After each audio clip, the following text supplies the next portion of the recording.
How to fix Garmin Connect not syncing or working properly on Android. This tutorial takes you through the steps to get the app back on track on your device. First, open the Play Store on your Android device and tap the search icon at the bottom center.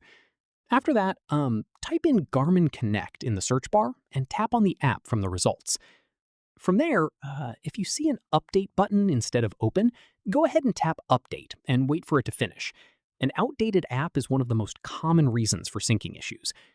Right here, once updated, or if the app was already up to date, long press the Garmin Connect icon from your home screen and tap App Info.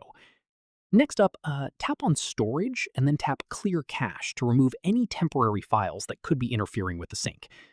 Moving on, go back to App Info and tap on Battery, then make sure it's set to Unrestricted so the app isn't being limited from running in the background.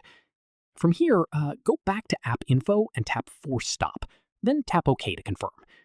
Following this, go back to App Info and tap on Permissions and make sure all required permissions are enabled, especially location and nearby devices, which are essential for syncing with your Garmin. Finally, if the app is still not syncing properly, press and hold the power button until the power menu appears and tap Restart. Once your device boots back up, open Garmin Connect and check if the sync is working. If this helped you out, give it a like, subscribe for more Android tutorials, and tap the bell for updates. See you in the next one.